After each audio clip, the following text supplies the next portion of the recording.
Are you done packing yet? Please, make it quick. We plan to remodel your rooms once you move out." My oldest son's wife, Sarah, said impatiently, not even offering to help us pack. She seemed thrilled to claim this house as their own. Little did she know. Glancing at my husband, John, he silences me with a look and turns a serene smile to Sarah. "We're sorry for keeping you waiting. We'll leave by tomorrow. With the movers coming in, it'd be best if you two stayed in your rooms." We were leaving the furniture and appliances that we shared with Sarah and David behind, and beside our stuff from the bedroom and wardrobe, we didn't have much left to pack. We'll probably take less than half an hour to move out. The following day, our farewell was surprisingly dry. "Well, we're off." "All right. Take care." No apologies, no words of gratitude, and they didn't see us off either. Sarah and David simply glanced at us from their leisure in the living room. Since they were so indifferent, we didn't need to make a fuss about leaving. But as we got into the cab silently, I couldn't help but worry about our cat we were leaving with them. Could Sarah properly care for her? Would she raise her with affection? I dialed a number on my phone as our house receded from view through the cab's window. In hindsight, it might have been my sixth sense that ticked off then. "I'm Patricia, 64. I've been married to John, who's a year older than me, for 35 years. We've never had a major fight, and I would say we're pretty close. John worked for a foreign company and was often busy, but he always spent his spare time with the family. With his recent retirement, I was excited to spend more time with him. But it seems like I was the only one happy about his retirement. Our eldest son's wife was upset about it, and it was apparent. David and Sarah had been living with us in our house for a year now, since their marriage. Sarah, David's wife, was actually the one who suggested we live together. We have a subway station nearby, and with a well-developed public transportation in our area, commuting to work and going for shopping is pretty easy, which is why Sarah loved our place. My husband John and I had initially been reluctant, considering they were newlyweds, but we eventually gave in, leading to our current situation. Not even in our wildest dreams did we think things would turn out this way. "What on earth are you thinking?" That was one day about 2 months after John retired from his company. Just as I had returned from shopping, I heard John's booming voice and froze. In the living room, John was scolding our eldest son, David, who was sitting on the couch. It was unusual to find John this angry since he's usually calm and gentle. "What's going on?" With a heavy sigh, John turned to me. "David was rummaging through my bag and stealing money from my wallet." "What?" "Apparently he lost big on a trifecta bet at the Kentucky Derby and is strapped for cash." With that, John snatched a few dollar bills and his wallet from David's hand. It was indeed John's wallet. I was sure of it because I had given it to him as a gift on our 20th wedding anniversary. The fact that David was holding the wallet and money was undeniable proof that what John said was true. "David, didn't you quit wagering on horses? You lost big before and swore you'd never do it again, so why?" Whether he heard me or not, David just continued to watch TV without responding. Ever since he was a child, he would often ignore us when we lectured him or talked about something that didn't interest him. There are times that he doesn't remember the things I've told him verbally. This time was no different, and it seemed my pleas had no effect. However, even without an answer from David, I had a hunch about why he had started betting on horse racing again. Oh, it must be Sarah. David never cared about horse racing to begin with. He would never stoop so low as to take money from someone else's wallet, and he had never committed any crime like shoplifting. If I asked what caused such a drastic change in David, who was a hard-working office worker, I would answer without a doubt. It was meeting Sarah. Sarah is a bright and active woman. When we were first introduced to her, I hoped she would help bring David, who was introverted, out of his shell. But back then, I never knew about her hobby, that she was a huge fan of horse racing, and that her sense of spending is completely off-kilter. "You heard your mother talking, so why don't you at least say something?" said my frustrated husband as he turned off the TV. At that, David finally opened his mouth. "Shut up. I've paid you back, so stop nagging me. Besides, what's got you so worked up about a couple of $100 bills? What?" I was actually surprised at how light your wallet was. "You've really gone downhill, haven't you, Dad?" "Well, I'm retired, so what did you expect?" "How lame." With that, David left the living room. I almost tried to stop him, but my husband held me back. I'm at fault too for carelessly leaving my wallet around. Besides, repeatedly scolding him isn't going to help. But his attitude is far too unacceptable. This is too much. John has never been the kind of person to flaunt his role as the main breadwinner of the family, but it's a plain fact that it's thanks to him that we are able to maintain our lifestyle, and he provides for David and his wife as well. They're able to save on rent and living expenses as well, since they always come up with an excuse not to contribute to the household's expenses. So it's my husband who's been covering majority of our expenses. And yet, instead of respecting John, David disparaged him.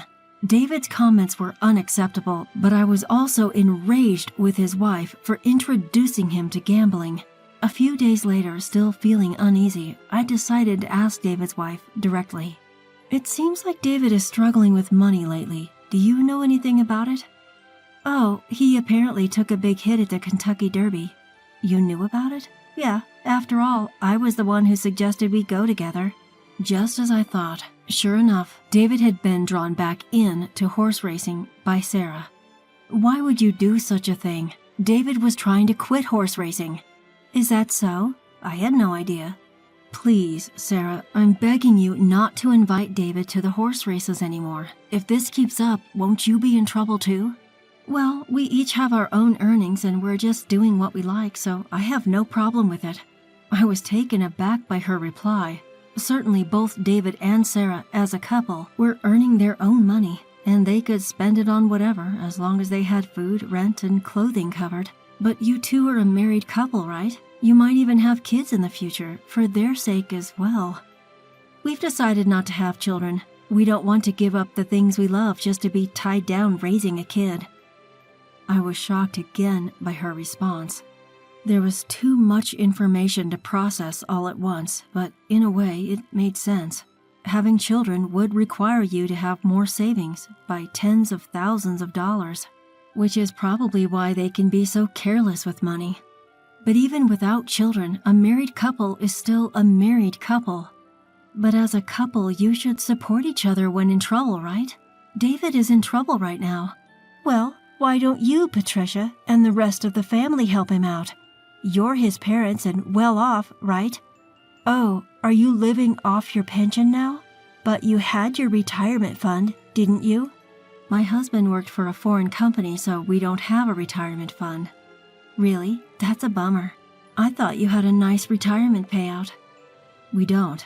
So I need you and David as a couple to be more financially responsible. To be honest, the living expenses are already quite a burden and we can't afford to cover for you guys anymore.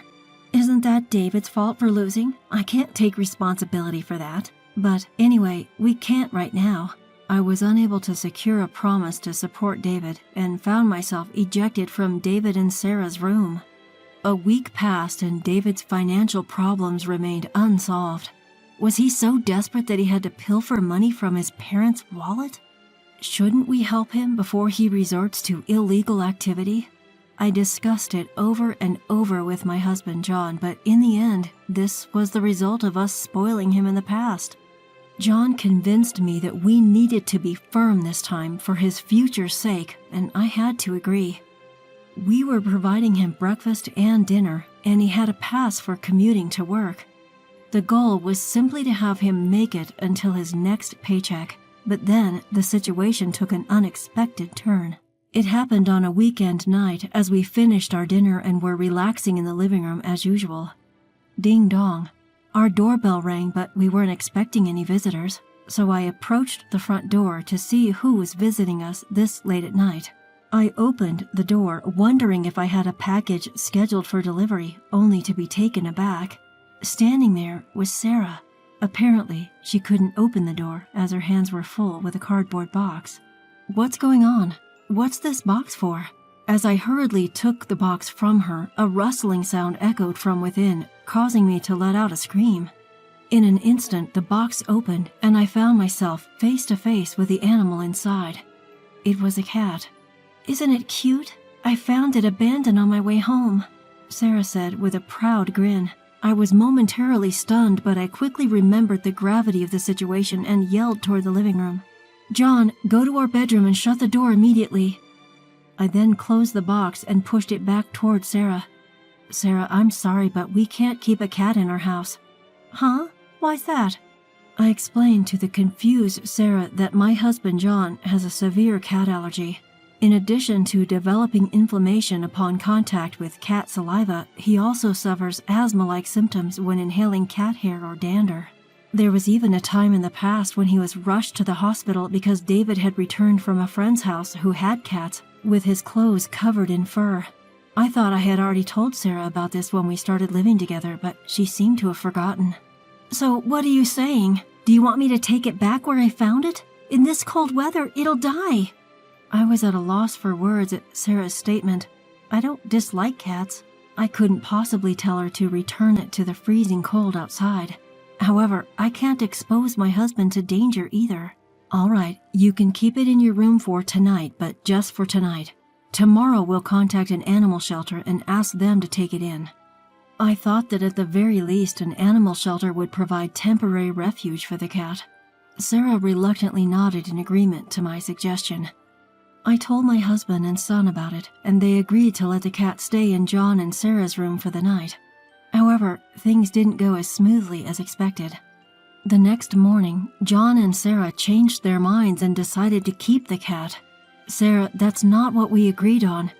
"But I really want to keep it. It's so cute. Why can't I keep it?" "Because your dad is allergic to cats. He'll be fine, as long as he doesn't touch it, right? We'll take good care of it. Please?" "You won't be home during work, right? Who will take care of it then?" "Can't you do it?" "I can't, which is why I'm telling you that we can't keep it." "How terrible. I didn't know that even you can be so inconsiderate, unable to even save a small and cute kitten. Animal shelters, they end up euthanizing them, you know, handing it over to such a place just because it's inconvenient for you, turning a blind eye to the sacrifice. Do you know what they call people like you? A boomer." "What?" "You're just a nuisance. If you can't live with this kitten, then please leave this house immediately." I was about to snap back at her, but David chimed in. "It's a good opportunity. Why don't you guys move into a retirement home? It might be comfortable. You're at that age and we're not taking care of you guys. You guys aren't even bringing in any income anymore." "I've had enough, you guys." "Fine." Suddenly, my husband, who had been silently listening to our argument, interrupted me. "Since last night's incident, he's been wearing gloves and a mask and keeping a distance from David and his wife. I felt sorry for making him feel uncomfortable at his own home. The reason we can't keep the cat is my fault. I will take your advice and leave." "John," as David said, "this might be a good opportunity to consider moving into a retirement home." Saying that, John looked at me. Understanding his intentions, I remained silent. David and his wife probably took this as us giving up on our house. They suddenly became more cocky. "We'll take good care of this house, so don't worry, but keep the property under your name. The paperwork and payments are a pain. Moving into a retirement home can be quite expensive, you know. Please handle yourselves. Don't rely on us. We aren't helping." They seemed relieved, even joyful at our compliance.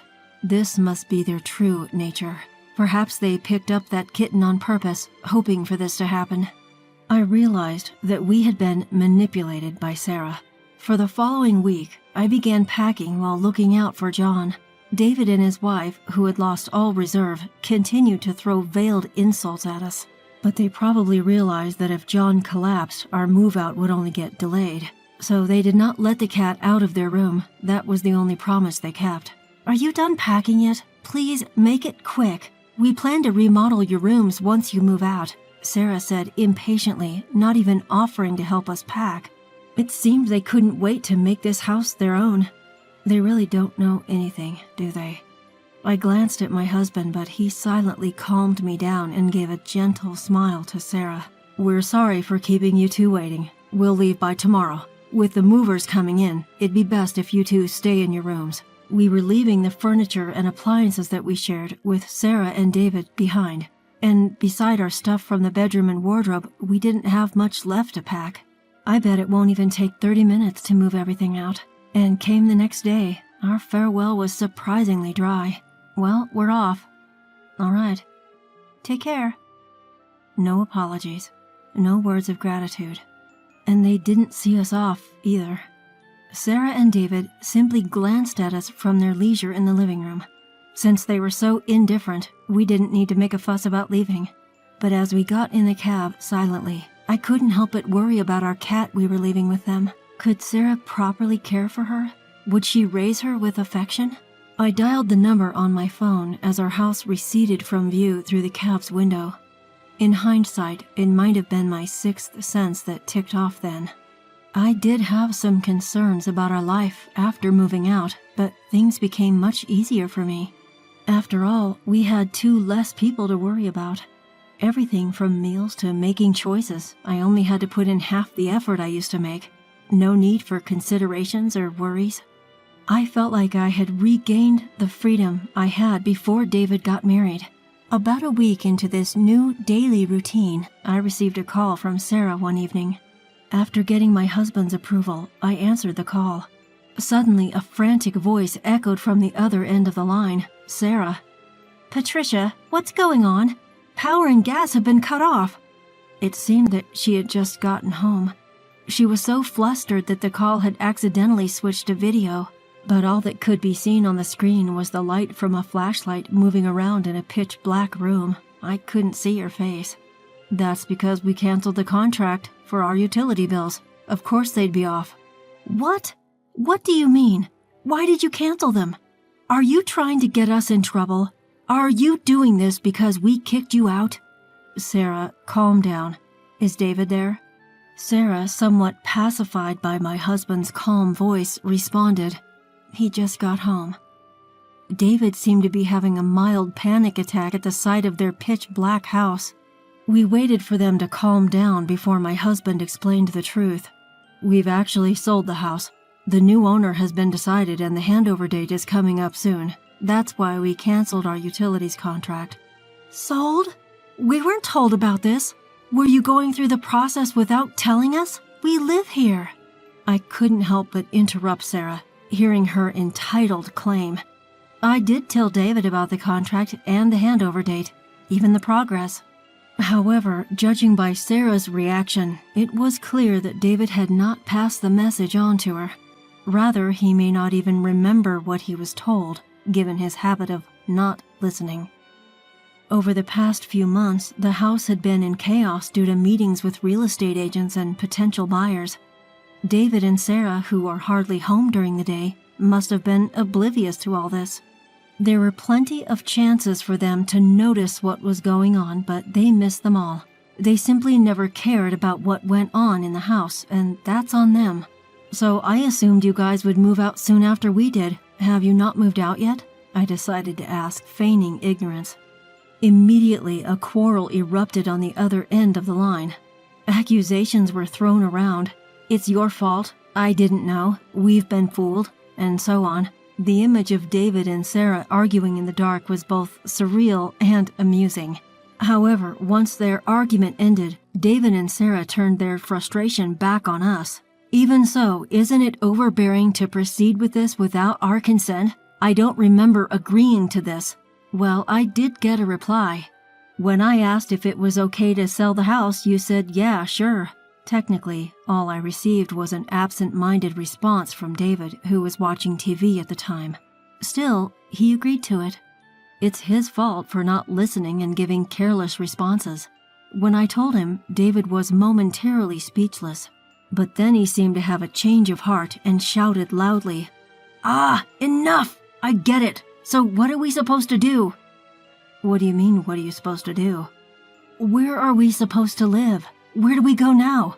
You've prepared a place for us, right? At David's yelling, my husband asked back in a puzzled voice, why? Our son was taken aback by this answer. You kicked us out. Why do we have to find you a new place? But we really didn't kick you out. You were planning to leave anyway, right? So it's not our fault. At all. Besides, it was your decision to sell the house. It's your responsibility to secure housing for us since we are affected by this. Yeah, that's right. For a rental, you pay some amount for leaving. Then you gotta pay us some money too. I know you made a lot from selling the house. Rental, huh? Before paying you any vacating fee, you should pay us the rent for the period you were living in that house, shouldn't you? Plus, we covered all your living expenses too. Let's have you pay all of that up front. Including rent and living expenses, it'll be about $7,000 for a year. You can pay it right now, can't you? David and his wife remained silent, with a groan. Considering David's financial situation, we're well aware that they are tight on money. Realizing that we had the upper hand, David started apologizing to appease us. That's right, we should be the ones to pay first. But we don't have the money right now, so we can't. So to make sure we can pay you back properly, why don't we live together again? Yeah, that's right. Please tell us where you're moving to. We'll move in with you guys right away. They never cared about where we were moving to when we left. I sneered at them deep down and I refused.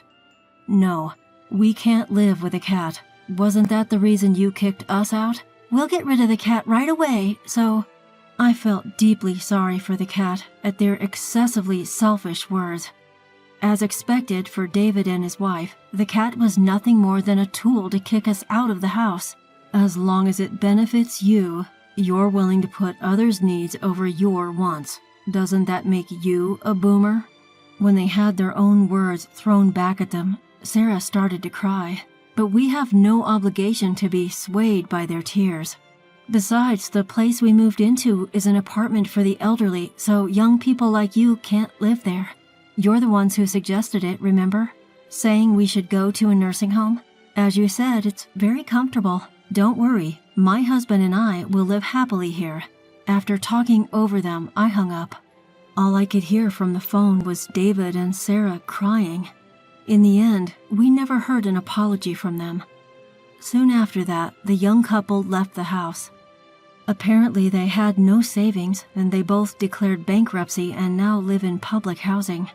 When we returned to the house once for cleaning before handing it over, we were able to hear about David and Sarah from our friendly neighbor's wife.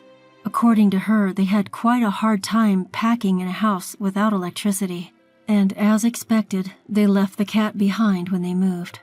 Fortunately, I had asked the neighbor's wife to take care of the cat in advance, and she agreed. I offered to help her find a new owner for the cat, but she grew attached and decided to keep it.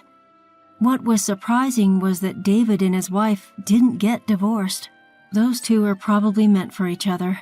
They might be eyeing on my husband's inheritance, but we picked a pretty nice apartment, so by the time we pass away, there will be hardly anything left. Finally, we were able to start living our life together as a couple without any interruption. The senior housing where we moved in has excellent services with a gym, karaoke, and pool. We even get served freshly made meals 3 times a day. And above all, there are many couples our age in the building. We have made a lot of new friends here, and we plan to enjoy our retirement